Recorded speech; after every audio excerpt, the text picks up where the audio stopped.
মোহাম্মদ ইউনূসের মুখের ভাষা আর মমতা বন্দ্যোপাধ্যায়ের মুখের ভাষা একেবারে মিলে যাচ্ছে। বাংলাদেশের প্রধানমন্ত্রী ভারতের যে যে জায়গাগুলো অস্থির করে দেবার চক্রান্ত করছেন, সেই একই রকম ভাবে অশান্তি ছড়ানোর কথা বলছেন আমাদের বাংলার মুখ্যমন্ত্রী। বাংলাদেশকে গোলাম বানানোর দিন শেষ, এটা মাওলানা ভাসানীর স্বপ্নের নতুন বাংলাদেশ। 1972 সালে সংবিধানের প্রতি সমর্থন প্রকাশ করে মাওলানা আব্দুল হামিদ খান ভাসানী বলেছিলেন, আসাম আমার, পশ্চিমবঙ্গ আমার, ত্রিপুরাও আমার। এগুলো ভারতের কবল থেকে ফিরে না পাওয়া পর্যন্ত বাংলাদেশের স্বাধীনতা ও মানচিত্র পূর্ণতা পাবে না।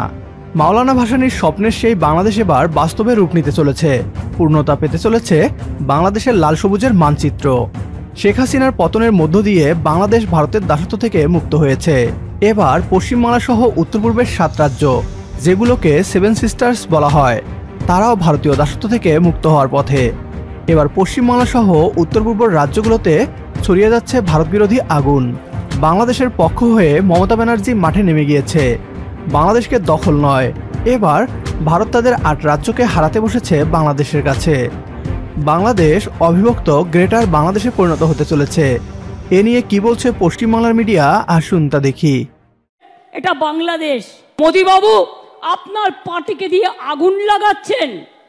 মনে রাখবেন, বাংলায় যদি আগুন লাগান, আসামও থেমে থাকবে না, নর্থ ইস্টও থেমে থাকবে না।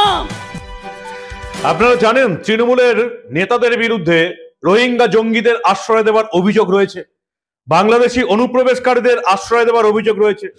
জয় বাংলা, কন্যাশ্রী, খেলা হবে, সব বাংলাদেশ থেকে যেমন অনুপ্রবেশকারীদের নিয়ে এসে বসাচ্ছে ভাইয়েরা, শব্দ নিয়ে আসছেন পিসি।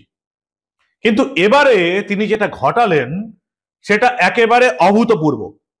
বাংলাদেশের নতুন প্রধানমন্ত্রী মোহাম্মদ ইউনূস যেটা বলছেন, একেবারে এক ডিট্টো মুখের ভাষা আমাদের রাজ্যের মুখ্যমন্ত্রী মমতা বন্দ্যোপাধ্যায়ের মুখে। কি অদ্ভুত না? বাংলাদেশের প্রধানমন্ত্রী ভারতের যে যে জায়গাগুলো অস্থির করে দেবার চক্রান্ত করছেন, মুখে বলেওছেন, সেই একই রকম ভাবে এই বাংলার কথা তুলে ভারতবর্ষের সেই সব জায়গাগুলোতেই অশান্তি ছড়ানোর কথা বলছেন আমাদের বাংলার মুখ্যমন্ত্রী। মোহাম্মদ ইউনূসের মুখের ভাষা আর মমতা বন্দ্যোপাধ্যায়ের মুখের ভাষা একেবারে মিলে যাচ্ছে। বিশ্বাস হচ্ছে না তো? এটা বাংলাদেশ। আমি বাংলাদেশকে ভালোবাসি। ওরা আমাদের মতো কথা বলে, ওদের সংস্কৃতি আমাদের সংস্কৃতি এক। মোদি বাবু, মনে রাখবেন, বাংলায় যদি আগুন লাগান, আসামও থেমে থাকবে না, নর্থ ইস্টও থেমে থাকবে না। মোহাম্মদ ইউনূস একেবারে প্রধানমন্ত্রী হওয়ার ঠিক আগে একই রকম কথা বলেছিলেন। তিনি একটা বক্তৃতায় বলেছিলেন, বাংলাদেশে যদি আগুন লাগে, সেই আগুন, বাংলাদেশে যদি অস্থিরতা আসে, সেই অস্থিরতা ছড়িয়ে পড়বে মায়ানমার এবং ভারতের 7 সিস্টার্সেও।